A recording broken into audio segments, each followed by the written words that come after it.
Welcome back to our Let's Talk TriDelta podcast. I'm Mindy Tucker, TriDelta's interim CEO and your host today for our incredible podcast. September is National Childhood Cancer Awareness Month, and childhood cancer has been the philanthropic focus of TriDelta since the 1940s. We're always raising awareness about childhood cancer now through our historic partnership with St. Jude Children's Research Hospital. And today we're going to get a little bit more of that backstory about how that partnership came to be from two of our guests who are incredible TriDelta sisters from the Beta Mead chapter at Mississippi State. They are also biological sisters, and they've both been instrumental in helping form our partnership with St. Jude and have continued their passion as advocates for cancer awareness, treatment, and fundraising. I'm so excited to welcome them today so you can hear their story and get even more excited about this incredible work that we do with St. Jude Children's Research Hospital. So Mead Hartfield and Cora Beth Hartfield, welcome to the podcast. Yay! Thank you for inviting us. So glad to have you here. We've had a chance to talk and hear the story and sort of understand how so much of this partnership came to be. And it feels crazy not to share that story with all of our members and tell a little bit of this history. And I think Childhood Cancer Awareness Month is a great month to do it. So I'm glad we're doing this in September. Why don't we start with talking a little bit about your TriDelta journey and how you came to Mississippi State and how you ended up as TriDeltas there. Okay, well, I was first in the TriDelta. Well, actually, our mother, Sherry, was a TriDelta Phi Epsilon. Shout out to Southern Miss. So we're legacies. And I came to state in 1996 and joined the Beta Mead chapter and absolutely loved it. And then Mead came along, making her own decision, but she was somewhat doomed from the beginning because we put the pressure on her to join. And so I'll let her tell her story and kick us off with the St. Jude stuff. So I joined the Beta Mead chapter at Mississippi State in 1997, and we were both leaders within our chapter. I served as social chairman and most importantly, philanthropy chair, which was just becoming a thing in the late 90s. And so it had never really taken center stage. And that's exactly why they gave it to me, was to make something out of nothing, which we did. It was awesome. We were very involved with the fraternities and supporting their organizations. And Sigma Chi is a great example. They had their Derby days, and that year they raised $40,000. And I looked down the row and I said, if they can do it, we can do it. And we were probably one of, if not the first collegiate chapter to raise 40 grand, a large sum back in the late 90s. And we did this for St. Jude Children's Research Hospital. Of course, Mississippi State is close to Memphis. And so we had a historical relationship with the hospital and had raised some small dollars for them over the years. And this was just an opportunity to scale this. And because of the success of that first year, which I give all credit to my members and our Beta Mu sisters, for doing that. St. Jude then asked me to write a manual that I could share with other chapters, which would enable them to replicate this success. And they also asked me to call nationals and see if we could get the folks from nationals, TriDelta, to Memphis. And that was the game changer for what became the partnership between TriDelta and St. Jude, because getting to the hospital and seeing firsthand the work, the research, the treatment, the difference that this hospital brings to the entire globe, it really sealed the partnership. And I was fortunate enough to be a part of some of those initial meetings to help structure. And then, of course, Cora Beth and I have continued to support St. Jude since that time. I know what event, so there's so many questions I have, because this is like a moment in time in history that sort of, now we look back and look what's happened, the impact of all of it. And I know TriDelta leaders were talking to St. Jude, but this event that you did where you were able to raise so much money sort of like, I think, opened everyone's eyes to what might be possible. And thinking about it in terms of multiple chapters, what was the event that you did that sort of put you on the map and raised that money? Well, it was called at the time Frats at Bat. They still do it at Mississippi State, and they call it Swinging for St. Jude. It was a softball tournament.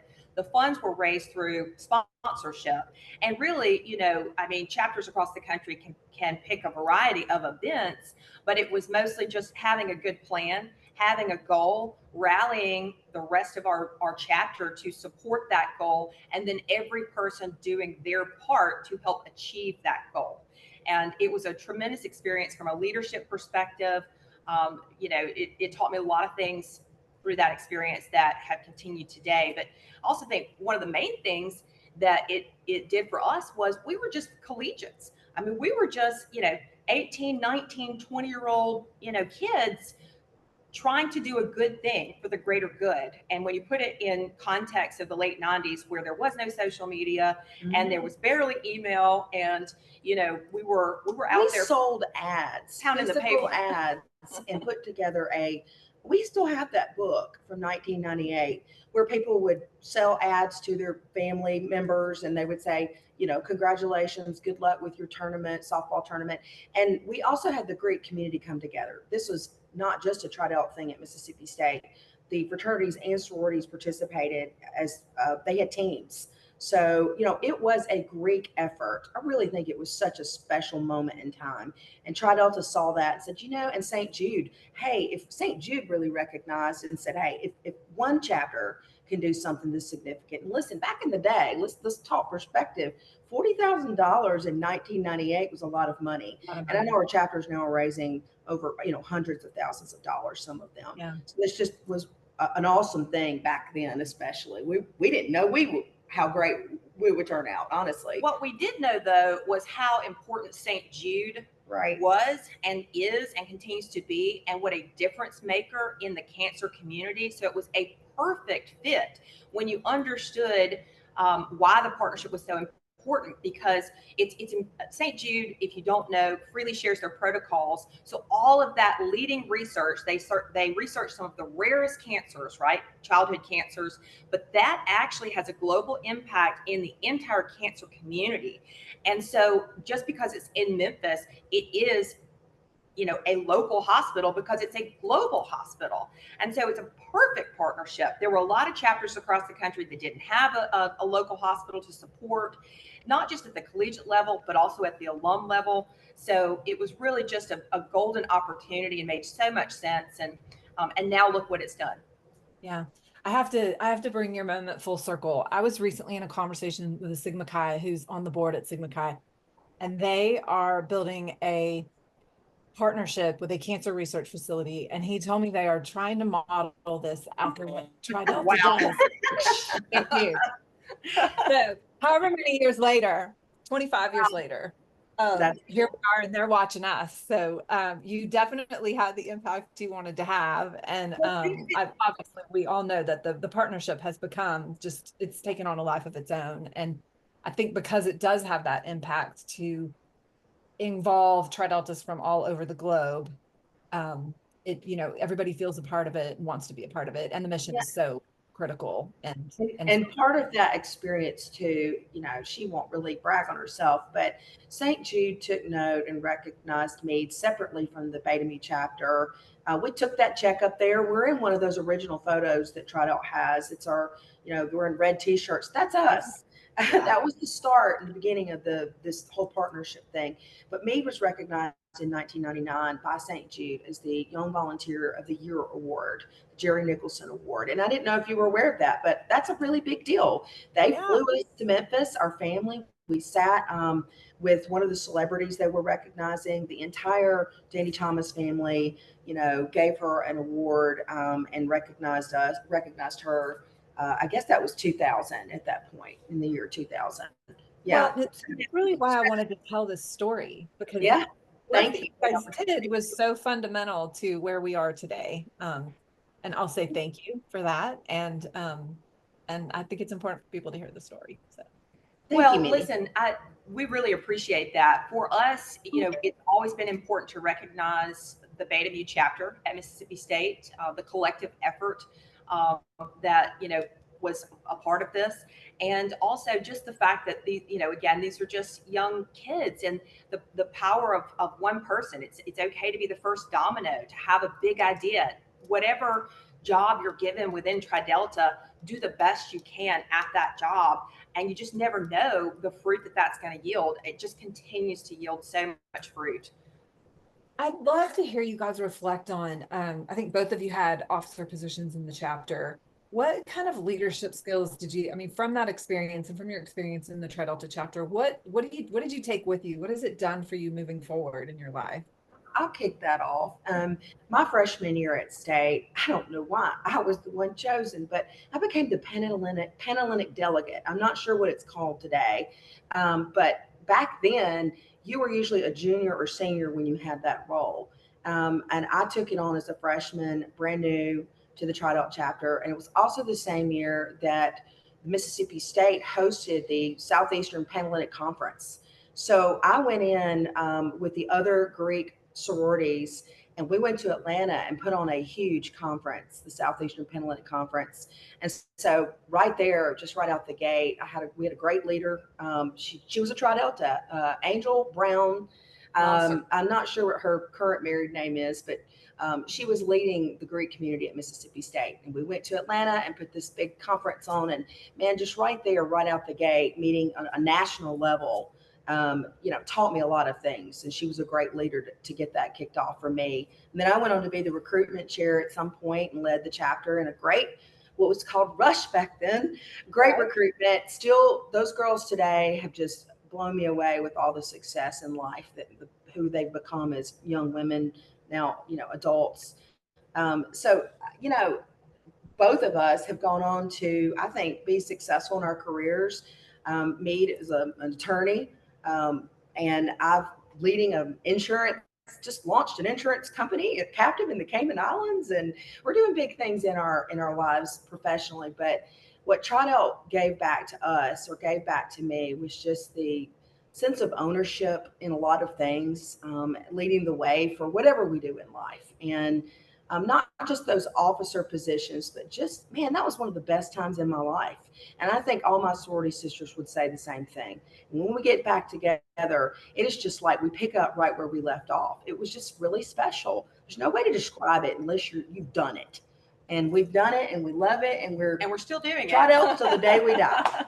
Yeah, so I would say very similarly, having the opportunity to lead the chapter set the tone for how to create something from nothing, to take a concept to completion.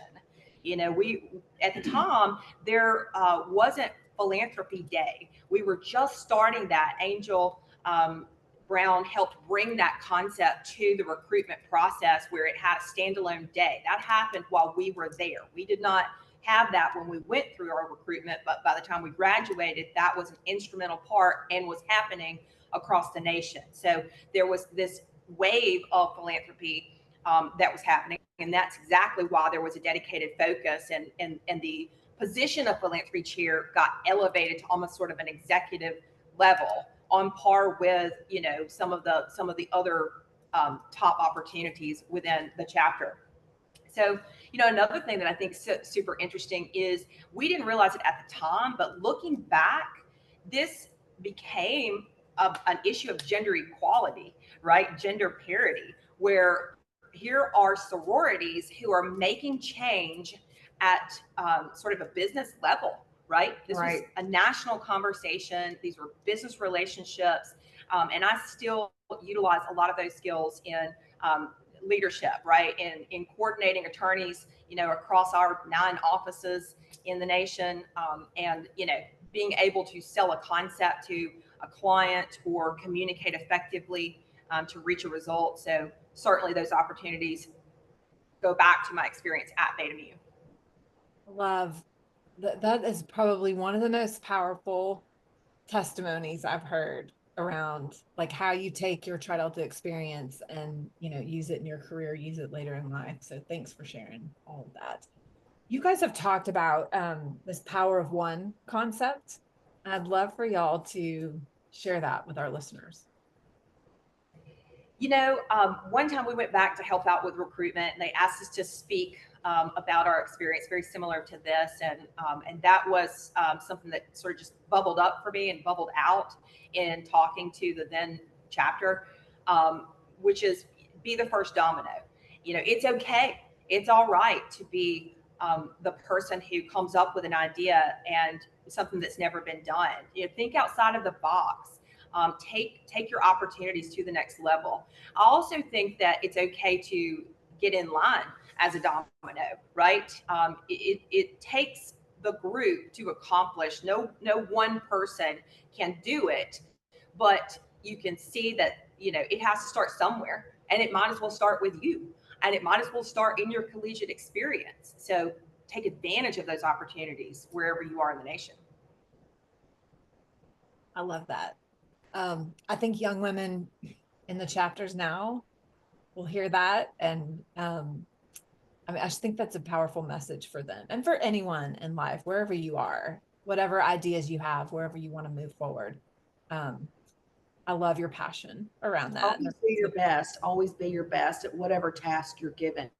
We weren't necessarily thinking we were going to be a philanthropy chair or a Panhellenic delegate. And those, in some cases, were not the officer positions that everyone wanted. Everybody always wanted to be the president of their chapter or the whatever. But taking what you have and running your race, you be the one to lead the way. And both of us have definitely benefited from our experience in Tridelt. Also, outside of our careers, we both have fundraised, not just for St. Jude, but been heavily involved in fundraising, well, for Tridelta, for the housing project, which is a whole nother topic, but also for the American Cancer Society. Our mother was diagnosed with. I was going to ask you to share your. Yeah, so right after September comes October, which is Breast Cancer Awareness Month. And our mother was diagnosed with inflammatory breast cancer, stage 4, in 2012. She has since passed on, but her legacy lives on through us and through the work that we've done in raising funds for the American Cancer Society. And we have just recently, we've launched it. I guess we can announce it to the world now. This is it. This is the formal announcement. This is the launch. Breaking news. It is called Flamingo Day Foundation. And Mead can talk a little bit about it, but Mother loved the beach, Orange Beach, where we are. We just happen to be together, which is kind of unusual because we're both busy. But the Flamingo, our foundation is going to raise money to try to find, other resources to bring new drugs into the, metastatic cancer space. Ultimately, we really just want to find a cure. So we haven't done a whole lot with it, but we will now. Mead's working on a documentary that's going to tie into that. You want to talk about that really quickly? Yes, I'm doing another concept creation and something I've not done before, but am fearlessly going head first with it. And I'm actually producing a documentary. I've written and directed it, and it's in the edit process. The film is called In Flamingo. It's one word. It's a combination of two words, inflammatory and flamingo. Our mother, it tells the story of our mother's life perspective in the face of inflammatory breast cancer. Inflammatory breast cancer is one of the rarest. It is the least researched. It is the deadliest. It is the most aggressive form of breast cancer. There's no early detection. It does not show up on a mammogram, and it doesn't really present as a lump. It presents as a rash. And most women, like my mother, didn't know about it. Our mother, correct. Our mother. So this film is dedicated to teaching others about the power of perspective, no matter your life circumstances. Mother used to say, have a flamingo day. So that's the flamingo part of this. So we'll unpack that. And then it will also teach you about inflammatory breast cancer. I have interviewed half of the nation's specialists, which, by the way, that's less than 20. But I've got them at some of the leading institutions across the nation to talk about how different and unique this cancer is. And I'm telling you, if we can find a cure for I'm gonna pause you for cancer, it's going to benefit other cancers. So I'm gonna pause you for just a second because I think we cut out a little bit. You start with if we can find a cure. yes. Okay. You ready? Yeah. Okay. If we can find a cure for inflammatory breast cancer, I can guarantee you, because the doctors have said this, that research is going to impact other cancers. We're talking about something that, while it's rare, it is super important that we highlight, focus, fundraise, and find a cure for inflammatory breast cancer to help others with metastatic disease and cancer in general. Wow. I mean, you two are. We get excited. We're excited. We're not settling for something small. You know what? I mean, you shouldn't. And I mean, I think we've seen what St. Jude does when it comes to cancer and the way, like, they have cure rates, like they have progress they can show where they have made an impact. And then they share that out and they make sure everyone in the world can take that research and use it to save lives. It's not a concept you see everywhere, but it's hugely impactful. And I think hearing you talk, I mean, first of all, you can hear your passion and know where that comes from. You've got a personal connection to this. But the way you go about it and the creativity you bring to it and the passion you bring to it, I think just makes everybody want to get on board and, you know, run down the road with you. So we need all the best in the effort. And I love that you're down this road and that you're, you know, a champion for women and yeah, you know, we lived a very long life with our mother before she was diagnosed. She was in her early 60s.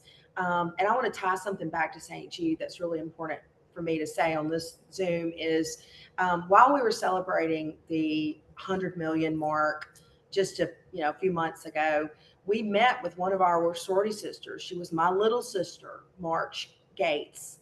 And her son, she told us the news while we were there, was almost 18 years old, Gates Mims. He was diagnosed with a rare blood cancer, and he is treating at St. Jude. So talk about come full circle. This is my sorority sister from 20 plus years ago. My pledge sister. Her pledge sister, my little sister, sorority sister. And now her son is treating at St. Jude. You never know what is going to happen to you in life.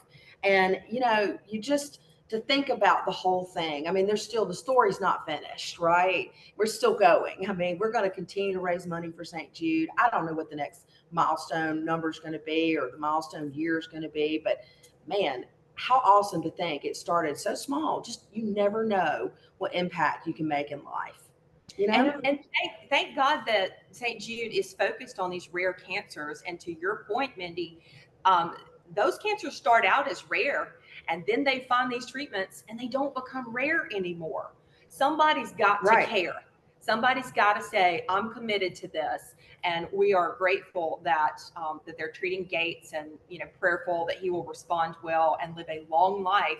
But I can tell you that March Gates has been a supporter of St. Jude since the late 90s back at Beta Butte, Mississippi State, and frankly, her whole life.